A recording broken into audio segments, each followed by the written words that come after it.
Darlene Battle. Let me give you a number and I'll tell you which one is hers.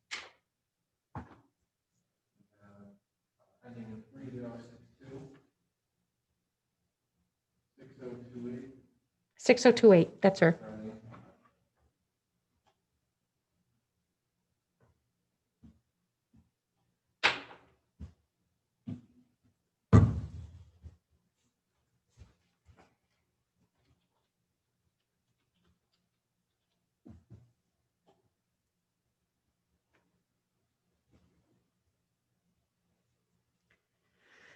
All right, so it is 6:31 p.m. So I'm going to call this regular meeting of the Board of Public Safety to order. Today is Wednesday, January 6th, 2021. For the record, attending in person here at the auditorium is Commissioner McElroy, Commissioner Benedetto, and Commissioner Cogswell. Participating via Zoom, we have Commissioner Battle and Commissioner Bingham. I think absent today is Commissioner McLeod. So before we begin the meeting, could we all please stand and pledge the flag? Pledge allegiance to the flag of the United States of America and to the republic for which it stands, one nation, under God, indivisible, with liberty and justice for all. Thank you. All right.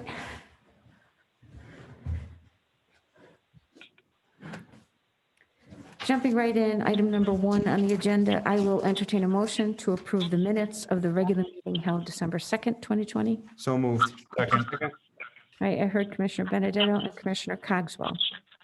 Questions on the minutes or the motion? Hearing none, all in favor? Aye. Any opposed? Any abstentions? Motion carries. Item 2, I'll entertain a motion to accept the Police Chief Baldwin's report. So moved. Second. Thank you, Commissioner Benedetto, seconded by Commissioner McElroy. Questions on the report?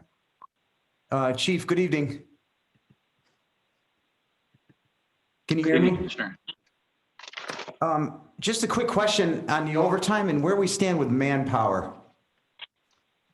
Right now, our overtime is we've expended 46.9% of our overtime budget compared to, or that actually 46.9 was last year's. This year we're at 43%. So our overtime is relatively higher than it was last year. As far as our manpower is concerned, just lost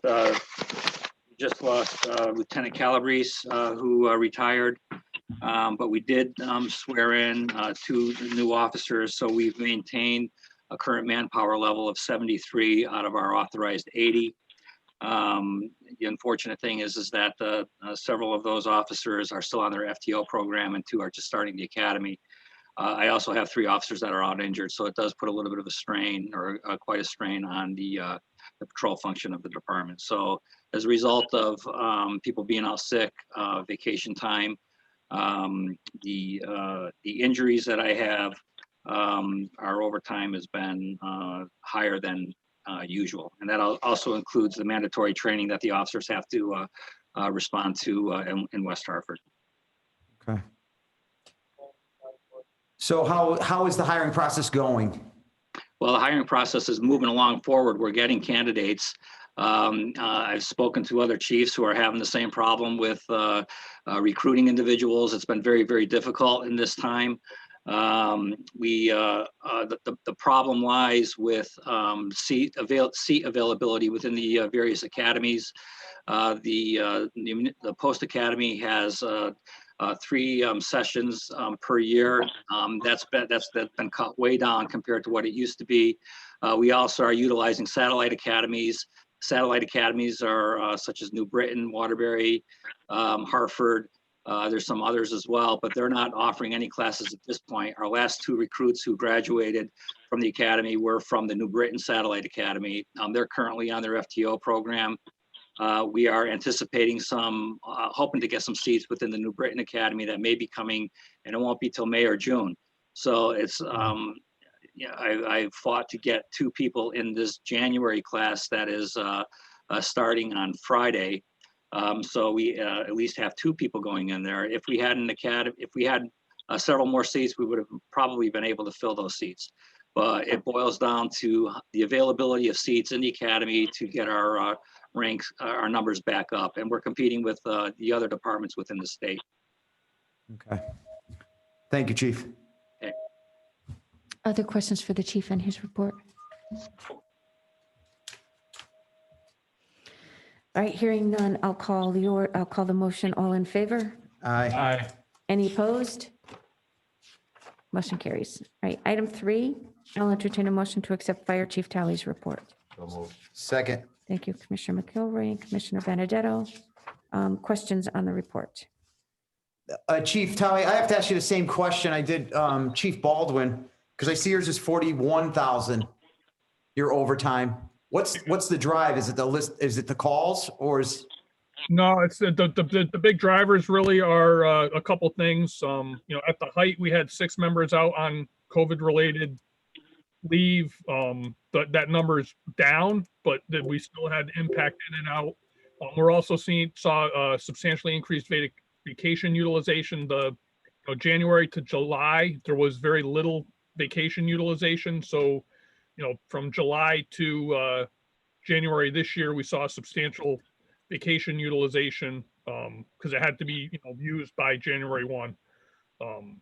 So the real big drivers of shift coverage. We're dealing with some injuries. We still have 1 member off on a work-related injury long-term. He has been returned to light duty on a part-time basis, but that doesn't help with our shift coverage. So the main driver of the overtime is the shift coverage, not necessarily the callback or incident callbacks. Although we did have some of that. Right now we're 70% expended on our overtime budget for the year. So it is something we're monitoring, but with the contractual leave and shift coverage, we have limited ability to really control it at this point. We are hoping that because we're into the new vacation year, that we'll see reduced utilization of that vacation leave, which hopefully will bring those numbers down moving for the rest of the fiscal year. Okay, thank you. Other questions for Chief Talley? Yes, Chief Talley, I have a question regarding, I saw the recent press report in Republican American about the rescue effort and the equipment that was purchased after the Burr Pond incident last, I think it was February, possibly March. Yep. My question about that is, I think, I had understanding how taxing it was, and I think that article gets it out too, but at Burr Pond and other places that are possibly state controlled, is there any kind of monitoring, making sure people aren't going out on the ice when it's not safe? Because it was clear to me that was potentially a dangerous situation. And obviously I think we want to limit, even with the new equipment, and limit those as much as possible. I'm just curious, is there anything to keep, when it's unsafe, and so we can prevent even having to go out there? Yeah, I mean, deep, obviously that'd be a deep function. They do monitor conditions, and they do put up some signage just to encourage safe practices, but ultimately in the state parks and wilderness areas, there is a component of personal responsibility that's out there. We can certainly reach out to DEEP and just encourage additional efforts in that regards. Obviously for a lot of reasons, they're not going to be stationing someone up there that's monitoring 24/7. Obviously, they Right. do patrol the areas, they do pay attention to it. And they do messaging. I don't know, Deputy Chief Tripp, do you have any more to add on that? No, sir. I think you handled it pretty good. Yeah, I mean, most of the stuff, the fishermen, they're pretty local and they know the depth of the ice and what's safe and what isn't safe. This was just an unfortunate, in the 24 years in Torrington, this is our first one that we've had. I think it's actually the first one in the history that I know of that where they actually had to go into the water and rescue people, especially that many. Okay. I was just curious, and I myself don't do very much ice fishing. I just wasn't sure, if there wasn't a recognition that wasn't a good day to go out there or whatnot. But I do commend the department for proactively getting that equipment to make it safer and hopefully much more efficient operation. God forbid this does happen again. And I appreciate your information. Thank you. Yeah, and I do think the seasonal, it was sort of a weird seasonal weather pattern there that I think, contributed to that. I would say my report, the ice equipment that has been purchased will definitely make, if there are any, future incidents, is definitely going to improve our operations and improve our safety. So, thank you for that. Thank you. Other questions for Chief Talley on his report? Hearing none, I'll call the motion. All in favor? Aye. Aye. Any opposed? Motion carries. Item number 4, I'll entertain a motion to accept Deputy Fire Chief Tripp's report. So moved. Thank you, Commissioner Cogswell. Second. I heard second from Commissioner Bingham. Questions on the report?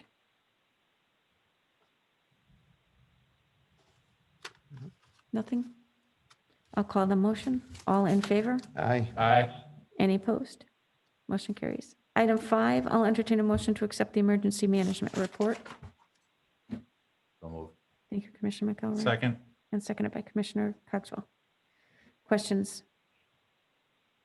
Just on that road collapse, can you just give us a briefing on it and what happened and how we're prepared for it? Yeah, I'll actually have the deputy do that. When that did occur, the department did identify it, and they did develop alternative deployment plans to address the safety on that street. Deputy Chief Tripp, do you want to go into further, details on the specifics? Sure, Chief. Yeah, so basically what happened was that there was a sewer line and water and some water lines that were impacted. It was a big sewer trench with all the heavy rain we got that collapsed. And there's, a battle between DPW and the water company and the contractor for the sewer main. But basically, we found it because AUSA, a garbage truck got stuck. They actually hit the collapse. Merle had to come in. And that was when it was identified, is when that garbage truck sank in. There was 10 houses that were impacted for us getting our apparatus, 40,000 pounds, down the street because of the laterals, because it impacted even all the laterals up the main. So we put a plan in place where we got the utility truck, we put some 5-inch hose and some attack hose in the utility truck. There was a hydrant right where the collapse started, so we're able to hit that hydrant and at least lay in with the utility truck for those 10 houses. And the water was back on within a day. The water company came in and took care of their stuff, and the water was back on, so we had water up there. We had a tank of 38 in Drakeville. I'm actually dispatched to that area for the weekend just to cover that water. So I was up there on a Sunday with the battalion chief and the water company, looking at the whole situation. And the DPW did a great job getting that line dug out and compacted. So it was back in service by, I think I want to say by Tuesday. So we were able to get the houses and go back to normal operations. Great. Thank you. Other questions for Deputy Chief? Hearing none, all in favor? Aye. Aye. Any opposed? Motion carries. Wait, that was emergency management report. Item 6, I'll entertain a motion to accept the EMS provider activity report. So moved. Second. Thank you, Commissioner Benedetto, seconded by Commissioner Cogswell. Questions on the report? Is Trinity on the call? Trinity is, yes. Yes, Jeff here. Can you hear me?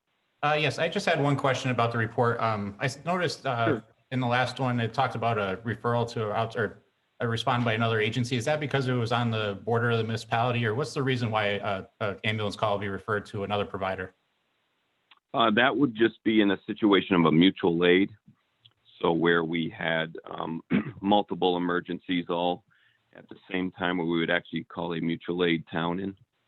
Okay.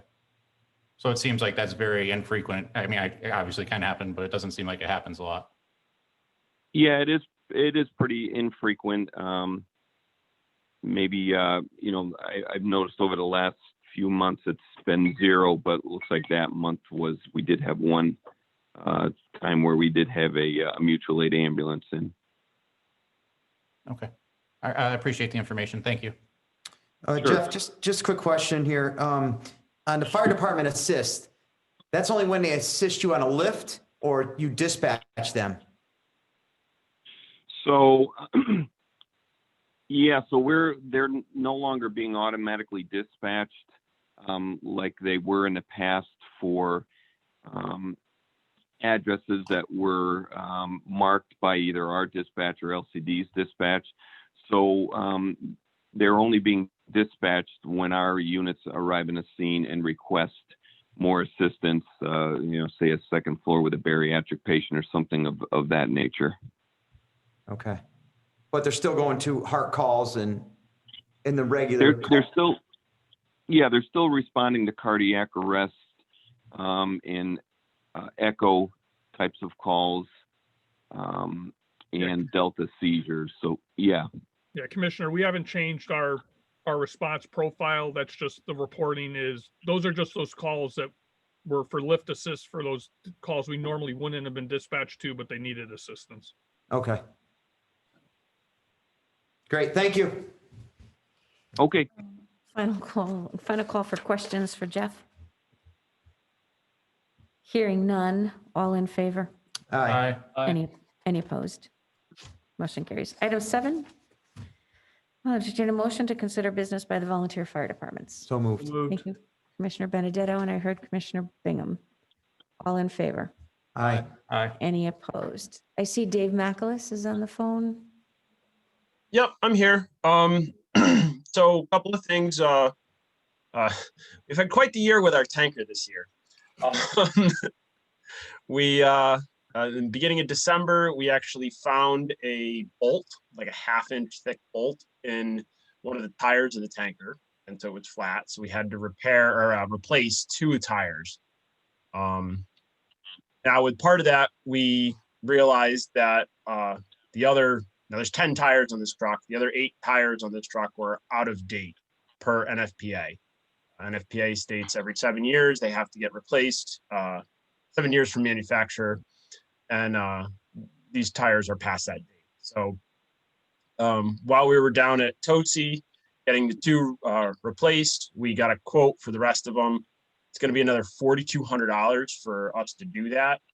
Now that's a big chunk of preventative maintenance money that we really don't have.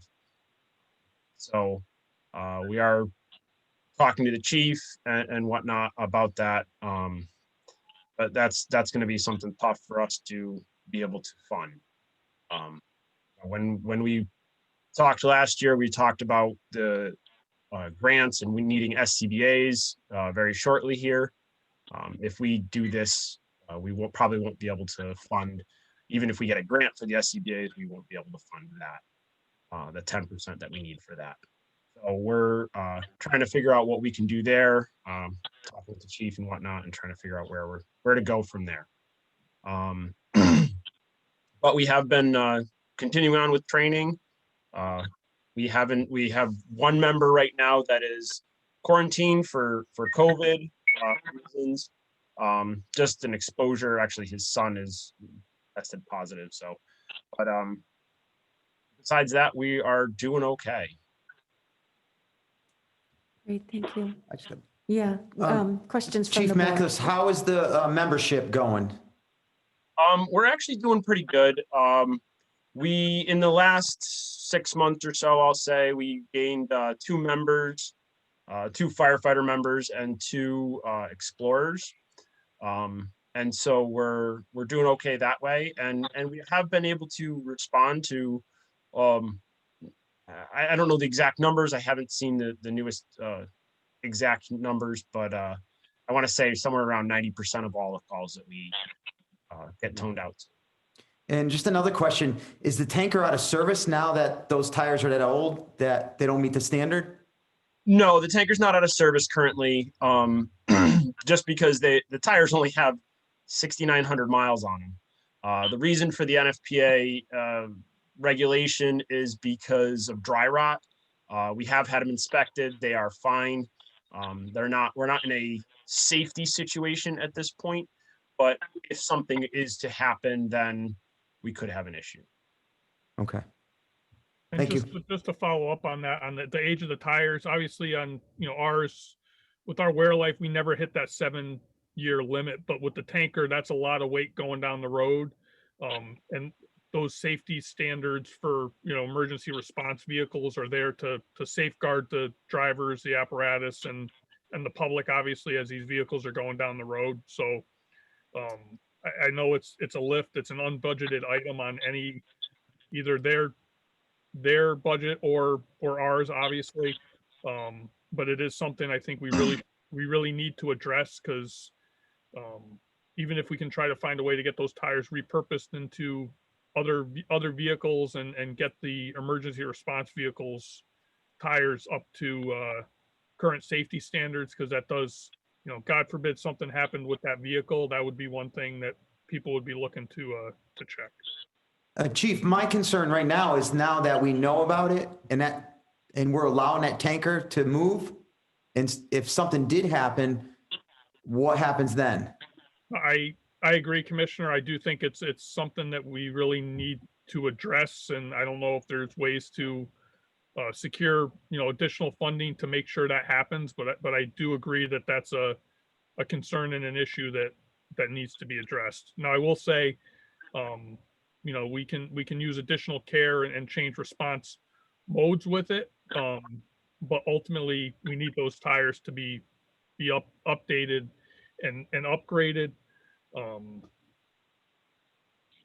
Regardless, yeah. But on the hindsight of that, though, we also have areas of town we need to keep that water available for our unhydrated areas. And I think the water main and sewer line issue, drives home the point that it's not just for those areas. It's also that contingency planning for when we have issues with our water system in the central core. So what is our plan from tonight on? So I could probably help field that question. So Chief Towie brought this to my attention a couple of weeks ago. I suggested that we bring it to this board for obvious reasons. We want you to be aware of this problem. And that we also take this request to the city council for consideration of utilizing an additional appropriation from contingency. Mhm. Of course, then we'd also need Board of Finance approval. But as Chief Towie identified, this is about public safety, not just for the people that are driving that apparatus, but for anybody who's, on the road while that apparatus is responding. So the chief and I think, have a little bit of a strategy. And I wouldn't mind if this board wanted to, although we're not supposed to add anything to an agenda, but if you wanted to make a motion that you recommend that I bring this to the city council for consideration, I think it would be appropriate, so that all of the boards are aware and on record. Does that make sense to you, Chief? Yes, ma'am. I would agree. If we're looking for a motion of 2/3 to add to the agenda, I would make that motion, please. All right. I'll second that motion. Okay, so we're going to add, without discussion, the motion is to add to the agenda an action item to recommend to the city council some action be taken with regard to the Drakeville Tanker. tanker tires. I'll call the motion. All in favor? Aye. Any opposed? Perfect. All right, so now I need that motion. All right, so I would then now make a motion that we refer to, and let me know if I'm getting any of this wrong, to the city council recommendation to utilize contingency fund. Would that be? Yep, yes. Utilize contingency fund in relation to the issues going on with Drakeville's tanker. I second that motion. All right, and this is specific to the acquisition of the tires. I Yes, didn't ask, what is the timeline? I mean, if this is something that we can get wrapped up in the next couple of weeks, how long will it be before you can replace those tires? Rich from Tosi had told me he's able to get those in within a week or so, I believe. Okay, They get these tires in quite often, and actually the two that we had, he ended up appropriating from Litchfield Public Works, so that way we could have working tires. Chief Tao, you had a good idea about utilizing those tires maybe on a dump truck or something, you know, or something where they could be used in not dangerous situation. Yeah, they do still have life in them, so. Right. 6,000 Like, as I said, miles. they were only have 6,900 miles on them. With the weight of the tanker, they are about half tread right now, the rear ones at least. All right. All right, so Councilman Coxwell made the motion to refer to the city council a recommendation to utilize contingency funds to cover the urgent need for tires on the tanker. Do I have a second for that motion? Second. Thank you. So I have a motion and a second by Commissioner Benedetto.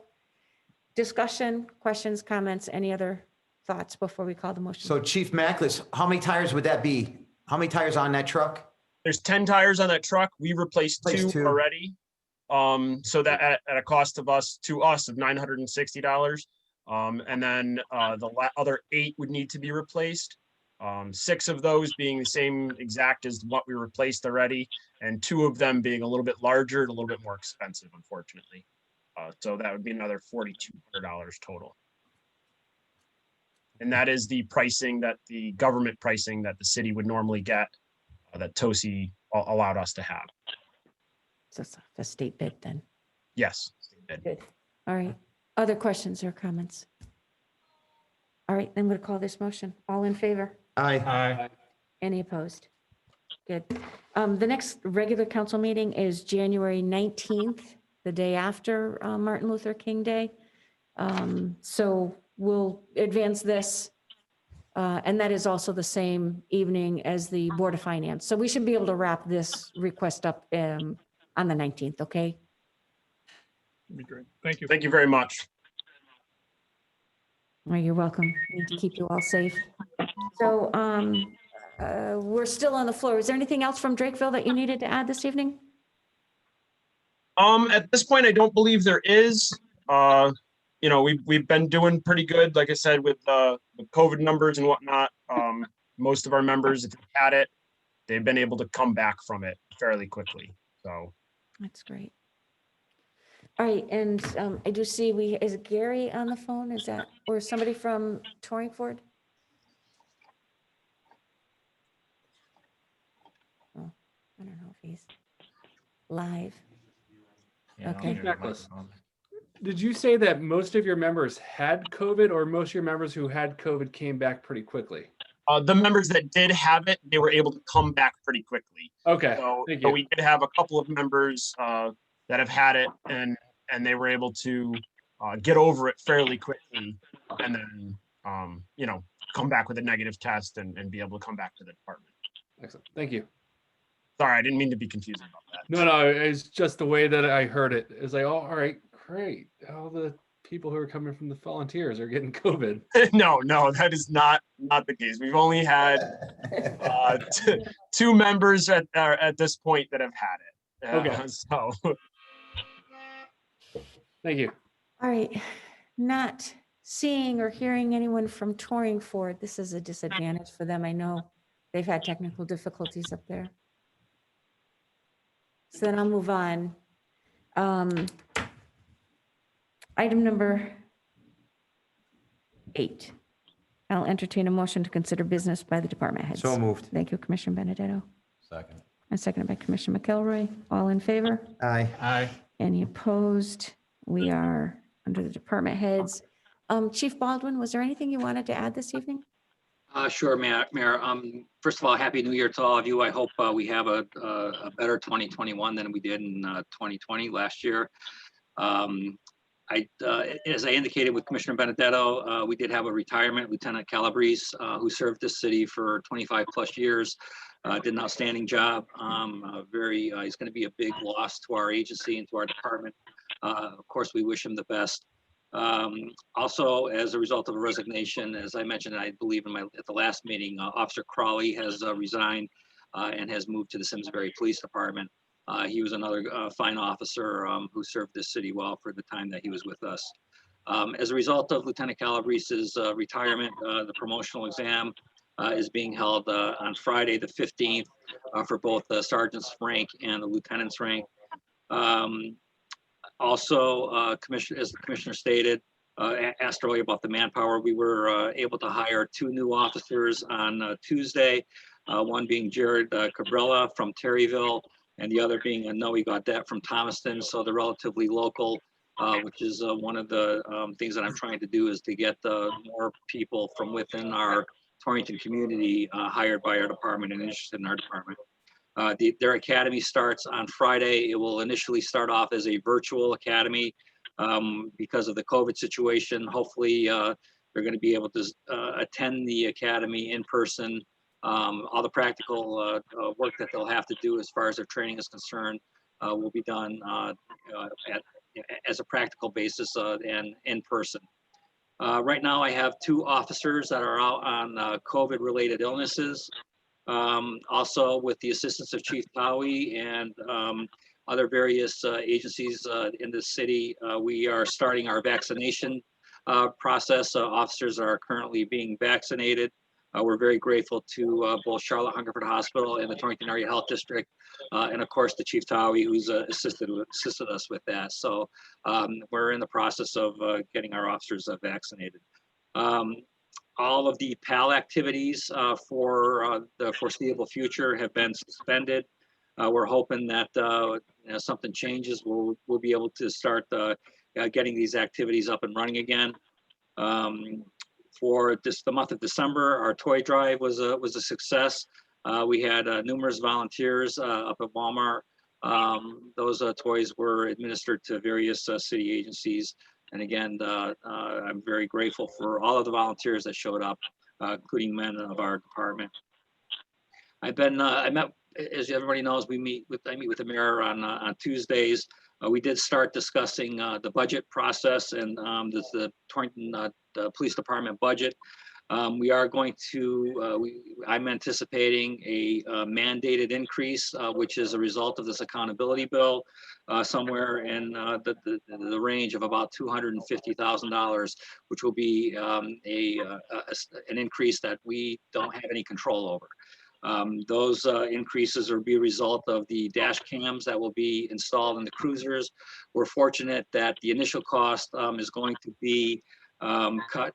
We're going to be able to be, I'm hoping that we'll be able to get a grant from the state to pay for half of that. The state has stated that they will be affording grants to departments for half the cost of only the initial install and the equipment. But the actual budget line items for some of these items will be, as I stated. Also, the accountability bill requires drug testing, additional drug testing of all of our officers, which comes at a cost. And additionally, psychological evaluations are also part of the accountability bill that are going to be coming at a cost. There's other costs that will be forthcoming.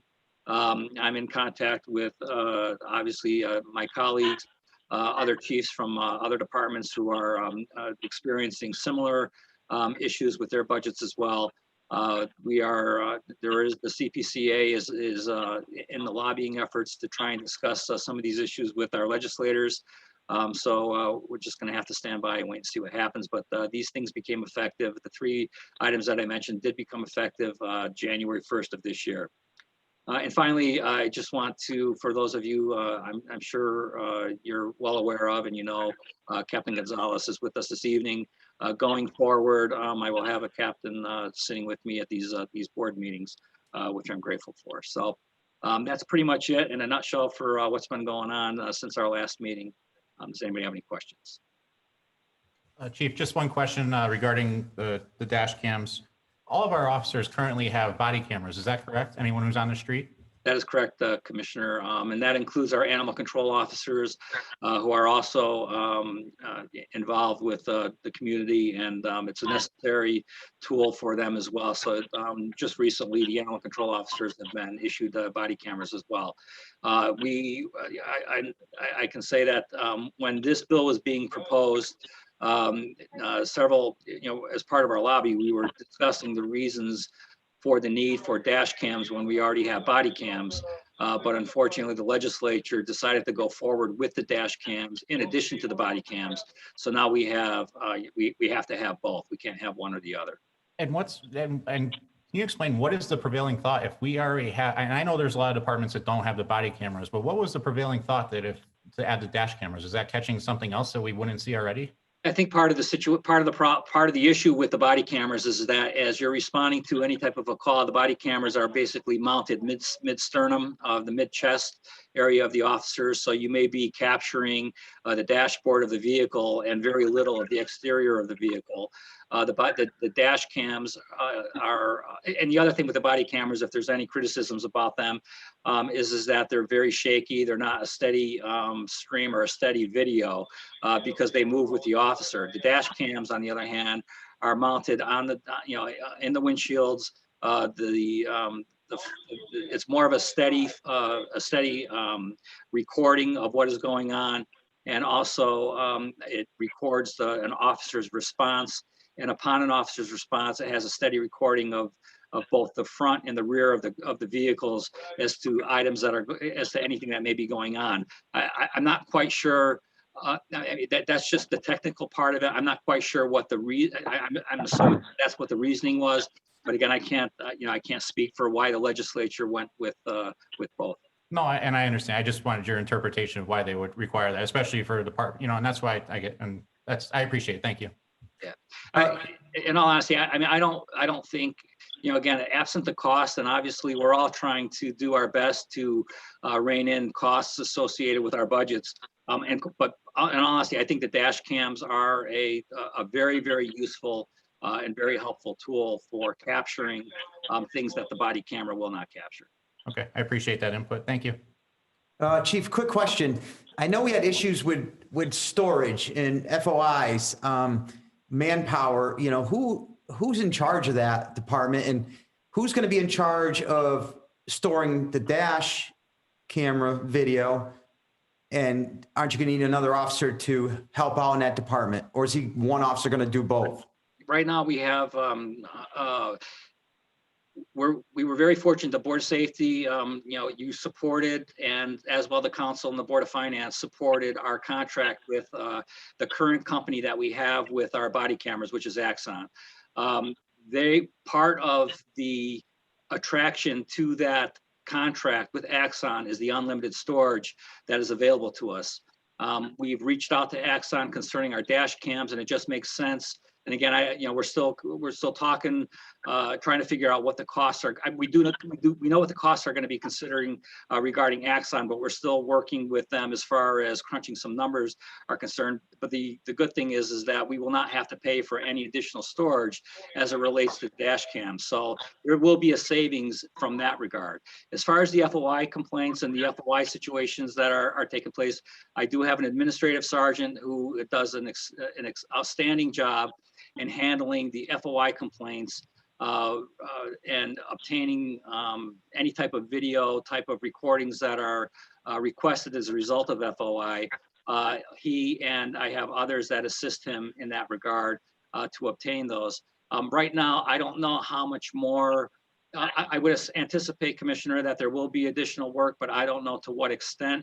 And again, because of what this board did to support us, as well as the council and the finance board, part of the attraction to the contract that we had with Axon was software which allows us to easily and better capture those pieces of videos that are part of the FOI, and also specifically the most time-consuming part is the redaction of certain individuals, such as juveniles, for example, or victims of, for example. This software cuts our time down significantly and allows my administrative sergeant and others to be able to properly obtain any types of recordings as a result of the FOI. Okay, great. Thank you, Chief. Yep.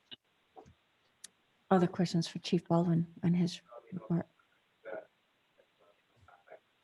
Hearing none. Moving on, Chief Towie. Thank you. So Gary Del Monte did get a hold of me on my cell.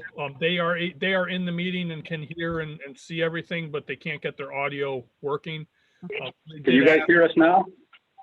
Yes. Yeah, Yes. Yep. Okay, well, yeah, we just used Gary's phone. Mine was in, but we're listening to everything, but nothing's coming out through it there. So we can address you guys. Chief, if you want us to, we can address that. Yeah, would that be appropriate, Mayor? Yes, that's fine. Okay, thank you. As Chief was just saying, Gary was talking to him. The pump was down at $1 a night last month and a half ago, and had $8,200 worth of work done to it. In the meantime, they've noticed, and we've been noticing, that we've had an oil leak, which turned into something gallons a night could not fix. And it was sent out to Milford to a Kenworth dealer to deal with the diesel engine itself. They found that number 6 cylinder was shot, needs to be refurbed. They gave us a couple different prices, and they're going to refurb the entire engine at the cost of $18,000. So that was approved later this afternoon, because that's when we found out about it. So we're just going to have to keep moving along with it right now. We were going to put a new driveway in this fall, and the contractor decided that he didn't have time to do it. So obviously we're never going to get a new driveway. We're going to have to pay for a new motor now. So that is what it is right now. Thank you. Any questions for Torrington? All right. Keep us posted on that piece of equipment through Chief Talley, I think, is probably the best, the best line of communication on that. So Chief, you're still on the floor for your report. Yeah, so Happy New Year, everyone. Welcome to 2021. Hopefully we get to a more normal year moving forward. I will reach out to thank you for the tire support for the city tanker that Drakeville operates. I will reach out to equipment maintenance just to see if there's a potential for any utilization of those tires or not. I did want to mention next Wednesday, the 13th, we'll be holding the Fire Service Coordination Committee meeting at 6:30. I want to thank the firefighters local, did their annual toy drive, was a resounding success. Was definitely great to see those members out supporting the community and making a difference. They were able to service 7 agencies, including Friendly Hands Food Bank, Fish, the Community Soup Kitchen, Torrington Youth Service Bureau, DCF, Family Strides, and New Opportunities. 730 families and approximately 2,300 kids were touched by that toy drive effort. So on their behalf as well, just thank you for the community's outreach and support of that effort is what makes that possible. So that was a great thing to see at the end of a tough year. So, thank them for that. The ice rescue got brought up. The ice rescue equipment's in, and the guys have been training on it, and are incredibly appreciative of that investment. And it definitely is going to make a huge impact on future operations. All things are still COVID. We are dealing with COVID on a daily basis through, the fire department response and emergency management. We did have a little uptick and have some impact on our workforce, but that has subsided, and we're glad to be back down to more normal staffing levels, which is good, but we know it's still there. At this point, we've been making good progress on vaccinating. We have about 75% of our workforce vaccinated at this point, for the suppression personnel that are out doing medical first response, which is good to see. I do want to thank Charlotte and Torrington Area Health. They are really doing a phenomenal job on the vaccine rollout. We know that there's a lot of impatience, and as additional groups are opened up, they're working hard to get through the people that have been set up or prioritized for those initial vaccines and continue to work on bracing for the larger populations. But they are making progress, and they're doing it in a manner that's having very little waste of the vaccine. So, as a community and a region, I think we should be proud of the efforts that they're taking. A lot of that process is outside of our control, but I think the things that our community stakeholders have control of are really doing their best to make that a positive response. We are preparing for a couple assistance for firefighter grant applications and working through. The hope is we're probably right now looking at doing a SCBA grant to try to get the SCBA is updated for Drakeville and Torrington and get an accountability system for the entire, for all three departments. And then we will continue to move on the radio grant, trying to get funding to complete the conversion or transition over to the Connecticut State Firefighters, Connecticut State Telecommunications radio system. And that is all I have. Questions from the board? Chief Talley, just a quick question. How are the COVID numbers in Torrington? Do you have access to that? Yeah, no, I mean, we're monitoring it. We're still seeing a substantial impact. We are still seeing indication of community spread within our area. I will say our Torrington curve is flatter than what all of Litchfield County's curve is and what state of Connecticut's curve is. But, you know, we are still seeing substantial case numbers coming up. You know, today, I think it was a little down. It was in the single digits or low teens, but then before that was in the between the 20s and the 40s. But we are seeing, it does seem like we're getting ahead of that, and that does seem to be flattening. So not a time to sort of relax and take off the brake, but it does look like hopefully we're going to, you know, hopefully that stays flat. I think we're still within the window where we could see a surge from the holiday break. You know, we're through Christmas, but it was you know, the way the holiday worked, we're still waiting to see what happens with the numbers from New Year's. And how's that new testing site at Stop and Shop parking lot going? Is that still active? That is still active. They're doing a lot of testing. There are waits, right? There are waits to get there, but they are getting people through and tested as best they can.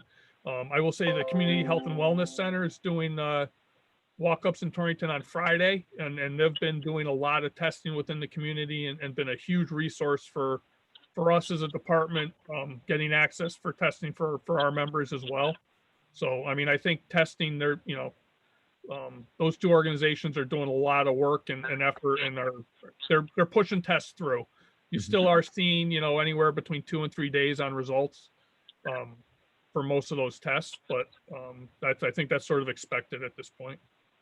And just a question for both chiefs. The vaccination, now, is it mandatory for our firefighters and policemen to get it? And if they don't want it, what happens then? So I am not mandating the vaccine for my personnel at this point. I have, you know, I did meet with all my shifts, and I'm strongly encouraging it and explaining the benefits of vaccination. And you know, we know the risks of COVID, and we know the efficiency of the vaccine against contracting COVID and ultimately spreading it. We're having a fairly high compliance rate. There are individuals that, for either medical reasons or other reasons, are choosing not to participate in the vaccine, at least at this point in time. But I think our numbers within the fire department for people that are willing to get vaccinated are on at a good level and a good comfort level. The people with concerns, you know, they have valid concerns. These are personal decisions. I do encourage anyone that's choosing not to you know, consult with your primary care physician. And, you know, I think everyone should be having those discussions and thinking about that, because that will be available eventually to everyone. You know, we know the efficiencies, we know the benefits, but ultimately those are, you know, personal decisions. You know, we're not at the point where, you know, and at this point there's enough people that want it, that's sort of outpacing that. So we're not in a position to mandate. I don't even know the legality or what that would look like when they got to that. I know the approach that we're taking on the fire department is sort of education and encouragement. And I do believe as we get deeper into this, a lot of those people with concerns may ultimately decide to change their mind after we get a little deeper into this. Okay. And how about the police department, Chief Baldwin? Commissioner, I would have to echo pretty much what Chief Towie stated.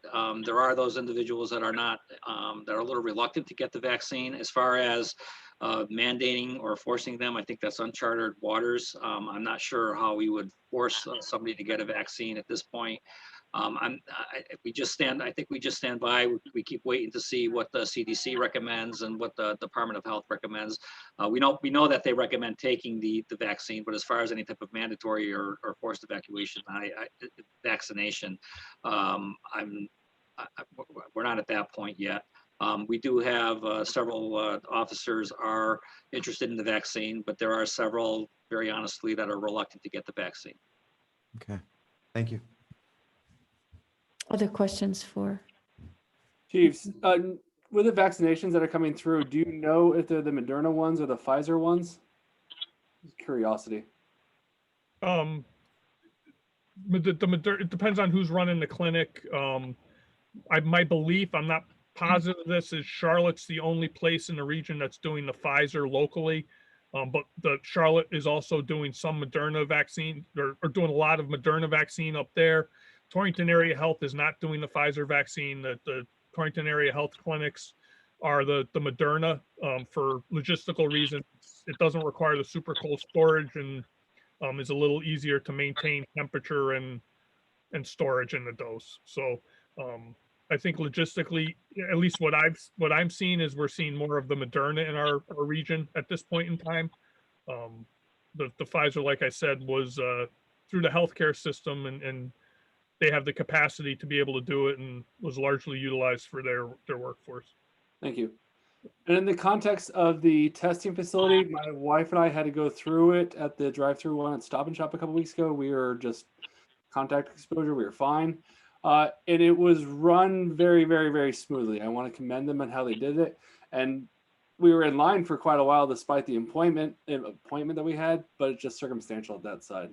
So it was a long wait, but just kind of the situation at hand, they ran it smoothly. Good. Good to hear. Thank you. All right, so we're still in department head comments. Was there anything else, Chief Towie? Nope, that's all. Thank you, everyone. Deputy Chief Tripp, was there anything that you wanted to add? I just wanted to add, Mayor, to the chief's comment. Our area partners like Torrington Area Health is one that took care of most of our vaccinations. Basically, instead of wasting a vaccine, he would last minute call me and say, "Hey, you have any guys to send down?" And I'd send down guys. So vaccines were being used. But the main thing I want to talk about is community health and wellness as the chief for testing. They have been a big part and big support of the fire department. We do daily testing during the week at community health. The entire shift goes up. Sometimes we've had spouses when we've had exposures that have come in with community health with the shift, and they've been fantastic at testing. And that testing alone has probably found 80% of our COVID cases in the department.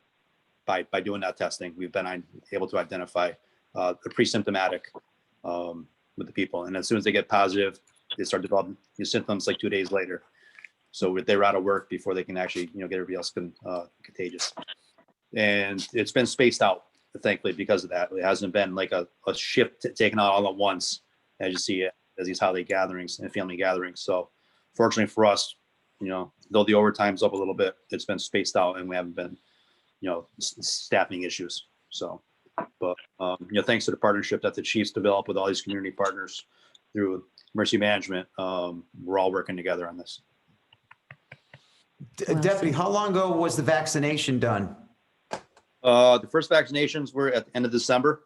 And we pretty much were able to get, actually December 26th was the department's first 5 on a Saturday. Paul called me up and I made some phone calls. I had a list of all the people that wanted the vaccine. I have a spreadsheet and I was able to keep track of the dates. So the 26th was 5, 28th was an additional 8. And then the 29th was another 6 and the 30th was another 6. So, and the chief just got his the other day with Charlotte. I had 3 guys that had some history of a reaction. So they had to go to the hospital instead of area health. So when I talked to the hospital and Freddie Rosa, we got all 3, they were all working the same shift. So we got them up there for observation. And then between the hospital, Freddie texted me back and says, "Hey, I got another 3, you got more." And that was when Chief Towie got his. So I was able to get 6 people yesterday to the hospital to get vaccinated. So out of the 43 that wanted it, we're at 40 that are vaccinated. One's getting vaccinated tomorrow. One's been on a vacation, so he hasn't been around. He hasn't scheduled, and one is just coming off COVID, and his physician said he should wait a month. So he's scheduled on February 2nd for all the yeses. Round 2 is going to be starting. I'm due the 25th, so we got a couple of guys that are going to be starting round 2 like the last week in January. I'm just curious, was there any side effects to any of the guys that took it? Some did have side effects, very mild side effects. I mean, me, it was just a sore arm. You know, I got stabbed with a needle. Of course, I'm going to get a sore arm. Other side effects were basically anywhere between 18 hours after to 24 hours after. They get very tired. Some of them will just feel nausea, and you take a Tylenol and sleep it off. I've had, I'm going to say 5 people that I know of side effects out of the 40.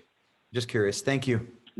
Deputy Chief, as you mentioned that one of the firefighters who had COVID is going to be getting the vaccination, I'm just curious what the overlap is or what the guidance from a medical standpoint is for somebody who had COVID to receive the vaccination.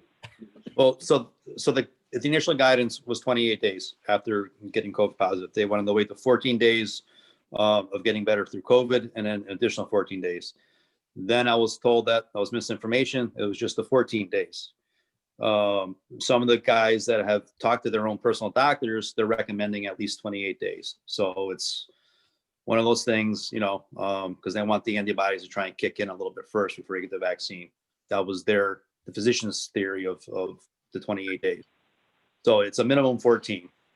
That's why, you know, this one guy chose to wait till February 2nd. Well, we do encourage everyone. With the antibodies in addition to the vaccination, as opposed to like one versus the other, like do they counteract or not counteract, but fight one another? Yeah, I don't know that. Yeah, I mean, I think we encourage all our guys in those positions to have those conversations with their primary care physicians, and you know, everyone has a different underlying medical history that, you know, those medical professionals really need to answer those questions. But the current recommendation is, even if you do have COVID, once you're outside that window, that you shouldn't rely on your COVID contraction to provide your immunity. You should really try to boost it with the vaccine. Thank you, Chief. Final call for comments or questions for Deputy Chief. All right, we'll move on. Item number 9, I'll entertain a motion to consider business by the mayor and members of the Board of Safety. So moved. Second. Thank you, Commissioner Benedetto, seconded by Commissioner Cogswell. All in favor? Aye. Aye. Any opposed? Let's start with the remote commissioners. Anything this evening, Commissioner Bingham?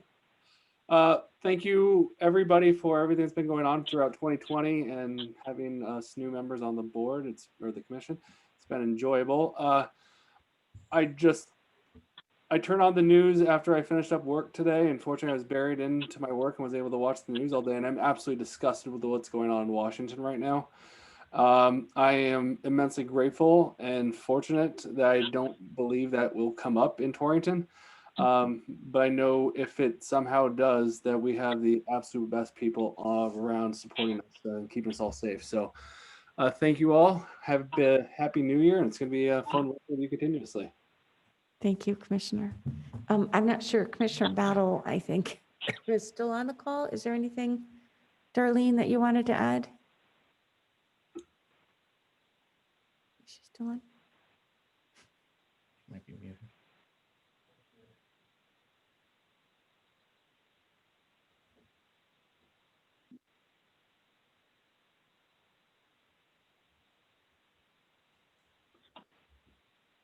Hello. Hi, Darlene. How are you? How are you? Good. Yes, I just wanted to wish everyone, a happy new year, and just looking forward to, just more positive things going on in the new year. Well said. All right, Commissioner Cogswell. Yes, just a couple of things. First, I want to commend both the police department and the fire department for your toy drives. I know you do this every year, but I think this past year in particular, what you both did for community service brightened some Christmases after a very tough year. And so I'm very thankful for the efforts that both departments had in that. and continue to do to support our community. I just have one other thing regarding, it came up briefly, the police accountability bill, and I want to touch on it briefly. By way of background, for those that might not know, my first 10 years of my career were spent working in the legislature. I know that place and how it works a lot better than I care to admit. And I was not here when the bill was passed. I was not a member at the time. And, you know, I have a lot of concerns about it. And the reason why I bring this up is, you know, a week or so ago, there was an article about what's the big issues in front of the legislature. And you hear the usual, the budget and taxes, the healthcare, things, transportation, things are very important. You hear about possibly recreational marijuana, sports betting, and then how we're dealing with COVID issues. The one thing I did not hear in this article, and this is from a very respected Capitol reporter, is anything about this police reform bill and potential changes to it. I believe that, you know, at some point they are going to make some changes to it, as Chief Baldwin has alluded to, that there are some lobbying efforts already out there. I know he's doing a lot of work on this issue. But what I'm concerned about is it kind of falling through the wayside and not getting the attention it truly deserves because of the impact it has on our department and our officers. My biggest issue with this is Section 41, the civil case of action against police officers, their qualified immunity. I do believe if this is to go forward, that you know, I have heard potentially that KERMA, which is our insurance carrier, would cover that liability insurance. But we need assurances. And at the end of the day, I think this should at least be delayed for one more year if there are any revisions made this session. I also think a few other things, limits on consent searches, and the prohibited use of the 1033 program also, which is, you know, sell and transfer of additional surplus property that could be used by the police department. I'm just worried about these things. I also know that without a lot of people probably noticing, there's been a task force that's meeting on a regular basis. And I know Chief Baldwin and I'm sure other of his staff have been watching this very carefully and what they're doing. Some of it was talking about the feasibility of requiring police to have professional liability insurance. Another one was how no-knock warrants are executed. And so I just, you know, what I'm trying to say is that I want to make sure that we as a board and also with the mayor and working with Police Chief Baldwin and the rest of the department, that we keep this on the front burner. And I would even suggest going further than that and possibly as a board, submitting something, if everyone was agreed to it, a letter to our legislators, letting them know how important this is to us and how much of an impact it is to our officers. You know, the dash cams is something I've heard about, and then, you know, hearing that there is beneficial use to them. Perhaps maybe there's a phased approach for departments that already have full-on body cameras, so we don't incur all the costs right away. You know, this bill, that I'm a realist. I know it's not going anywhere. It's not going to be repealed entirely. But I think it was rushed. I don't know why it had to be done so quickly. And I think there's a lot of things that need to be cleaned up. And I don't want to see in this, what's going to be a very interesting legislative session, it fall through the cracks and at the end of the day, not get some of those changes. So I would hope maybe this board would consider sending something to our legislators. If there's ever a legislative update with the council, if we can be a part of that, and just let them know that this is, among other things, really important, and especially to the members who work every day in our police department. So I just needed to get that as something that's really going to be a priority for me for the next few months. And I welcome any comments. It's not something that really has to be a wide-ranging discussion tonight, but I did want to make sure that I made those comments known, and also that I hope this board is very proactive and reaching out to our legislators and supporting our police department. Thank you, Mayor. And also, I'm sorry, Happy New Year to everyone as well.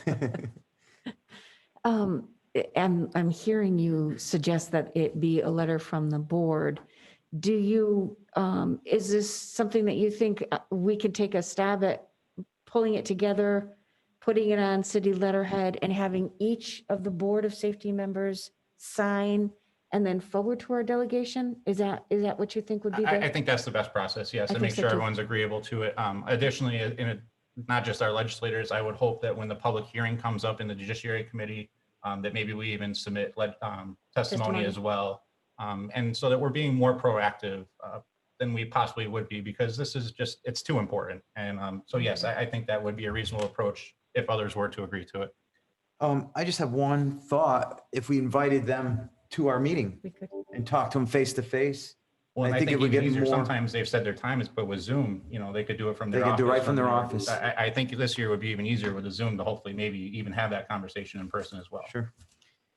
So what I can do, is there consensus? Are any other concerns or consensus with the board members that this is a course of action you want us to take? It just, some parts of that bill, or we don't want to get in a situation where we contest the whole bill.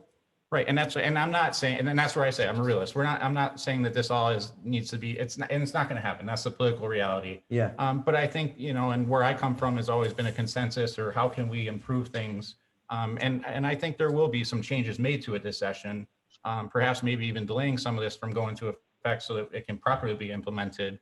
And that's what I'm looking at: is where can we make what I think is right now somewhat is a troubled bill into something that's better, and also making sure that our ultimately that the law enforcement, and like I said, I know the chief is working hard with those who are lobbying right now. I just want to make sure we're adding that extra support, but it's not the overall bill. It's not the, and I've tried to limit those areas where I really feel are concerned that we need to work on further. Sure. I'm agree with it. So Chief Baldwin, maybe you and I can sit down, take a first stab at crafting a letter, distribute it by email to the board members, let them weigh in on it, get it into a final form so that it can be signed. And when we send the letter to the delegation, we can also at that time ask them to come to the next Board of Safety meeting and hear the concerns. I should say come to the board via Zoom. They can attend the next board meeting. Does that sound like a reasonable? I think so. I would imagine you wouldn't see a public hearing until probably mid-February at this point, especially because they're probably going to move slower on things. So I think that timeline makes sense. Yeah. And if necessary, we can always do a special meeting if it's something that doesn't fit in their timeline. I can reach out to them, find out what their timeline is, and do a special meeting. Yeah, no, I appreciate Commissioner Cogswell's comments. Those are exactly some of the issues that are pretty much all of the issues that you've just mentioned. And there are others as well in this bill that are very detrimental to the way we do business. And I would more than welcome some support from the board and in the form of a letter. That would be, I think that'd be very beneficial. And Chief, maybe you can reach out to some of your colleagues, and they have commissions in their towns, and kind of get the ball rolling. I know some of the chiefs are working with their various boards and their various city bodies, and we have again, as I stated earlier, we do have a lobbyist that is looking at key sections of this bill as far as any type of repeals.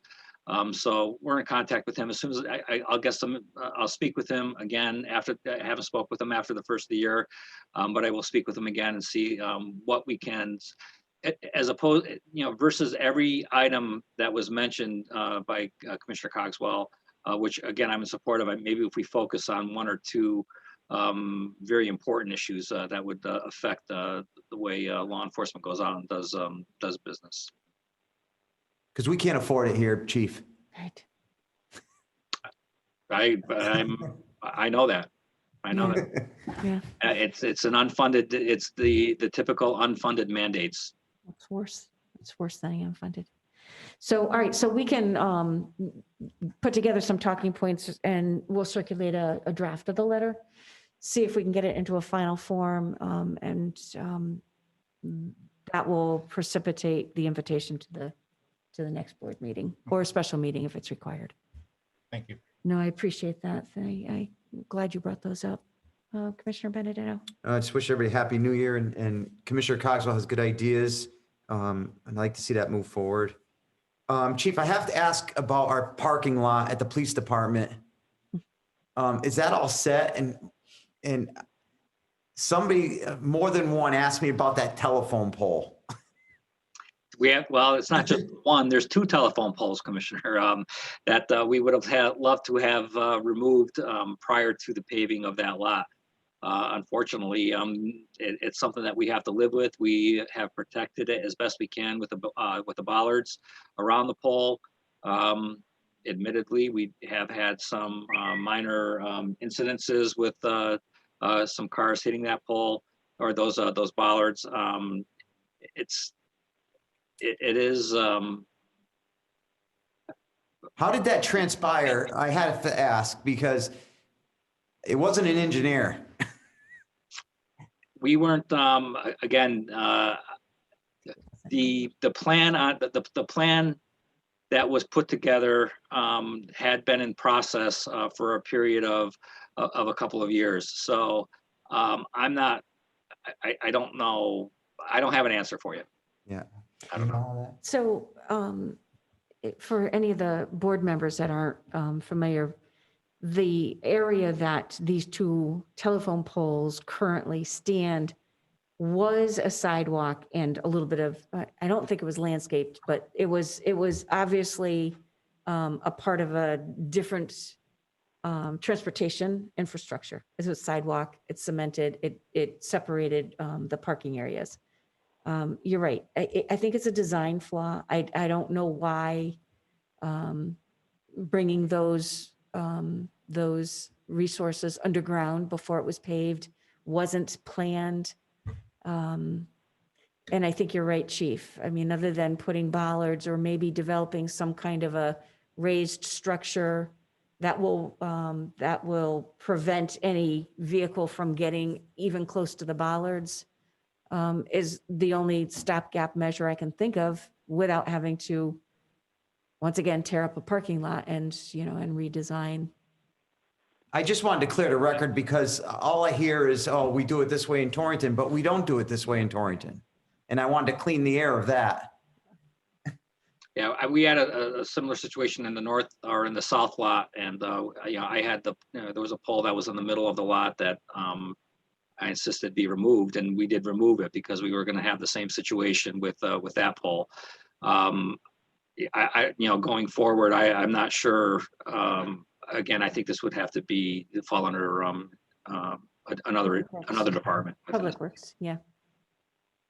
But it is it is a problem. There's no, we agree that those poles shouldn't be there, but I don't have an answer for you. Okay.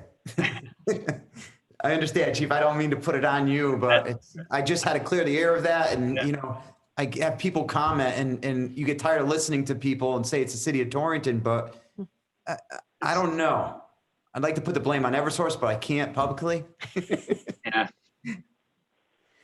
And that's it for that issue. Just welcome Captain Gonzalez to our meetings. You're gonna have a good time here. You're gonna learn a lot. Actually, you're gonna see both captains. They're gonna rotate every other month. Okay. And that's all I have for tonight. Thank you. Thank you. Commissioner McElroy. I would just like to thank all the first responders for a great job in 2020 and wish everybody a happy new year. Doing a great job, very pleased with it. Just completed my first year on the board. Everybody's been really great. So I'm really enjoying it. Thank you very much. So I just had a couple of things so that we can try to get out of here and get back to the TV to find out what's going on in our nation's capital. As I was listening to the questions about overtime and what's driving overtime, and I was listening to the chief's responses, the city of Torrington was tracking all of our reimbursable COVID-related expenses. And then we were able to submit those requests for reimbursement through FEMA, and what FEMA wasn't going to reimburse, the state COVID relief fund was the second funding stream that we would be looking for reimbursement. In mid to late December, we did receive word from OPM that the city will be receiving $528,508.48 to offset costs, municipal related expenses in response to COVID. We had been tracking those expenses that were actually incurred for PPE, for hand sanitizers, for additional staffing that we brought in to help maintain a clean, healthy building here. And those expenses, I'm calling them the non-recurring reimbursable expenses, were actually somewhere about $160,000.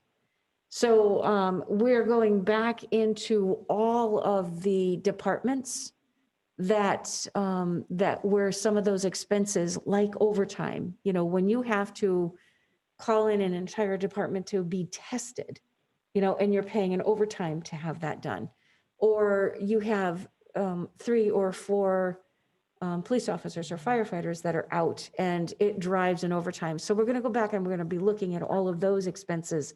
So when you look at those overtime line items in the current budget, keep in mind that this reimbursement is something that we aim to try to offset some of those expenses. And along those lines, Chief Towie and Chief Baldwin are our emergency management director and deputy director, or co-directors. I can tell you that these 2 chiefs spent an incredible amount of their time in response to everything COVID.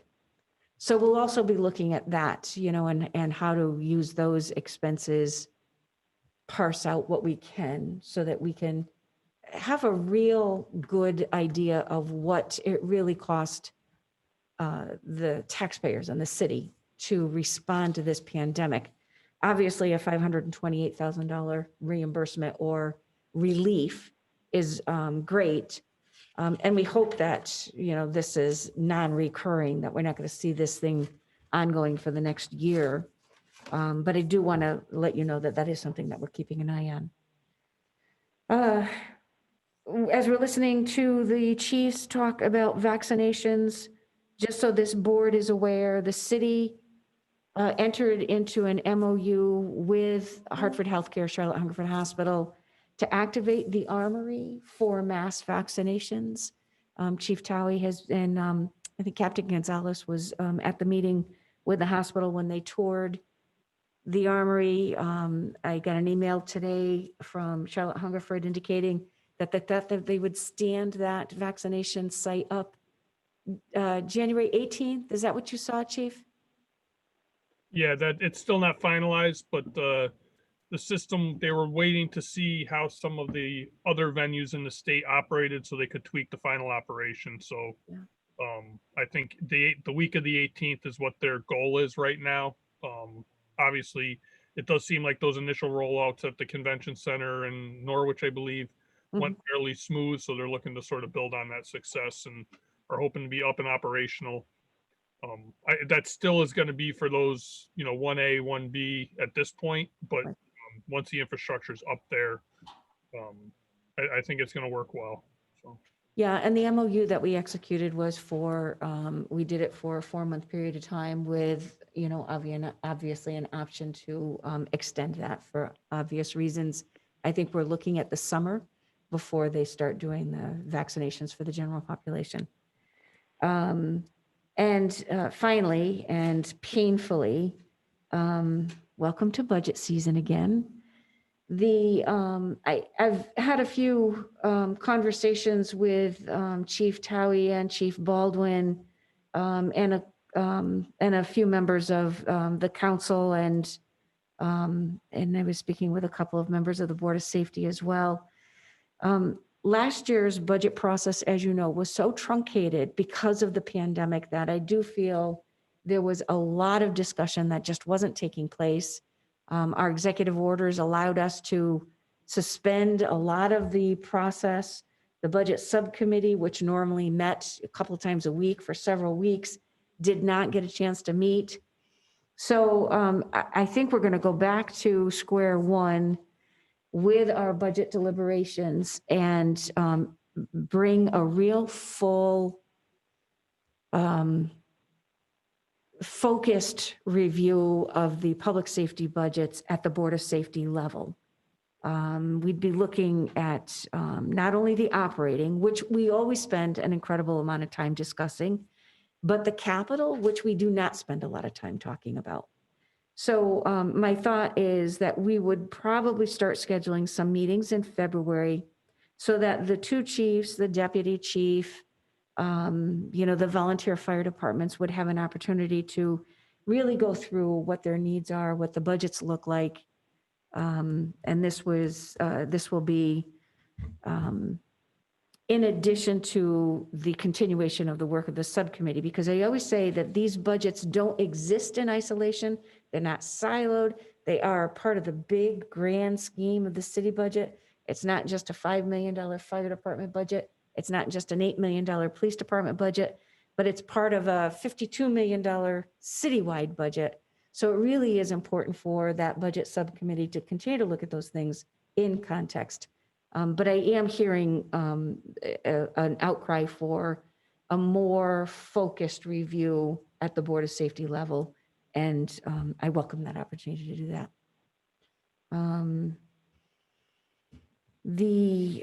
I guess that's really all that I had, and we'll start working on that letter, and I'll reach out to the delegation about a meeting. So unless there are any questions about budget or anything I've said, I will entertain a motion to adjourn. So moved. Second. Thank you, Councilman Cogswell, seconded by Councilman Benedetto. All in favor? Aye. Aye. Point to a councilman, did you hear that? Any opposed? We're adjourned. Thank you.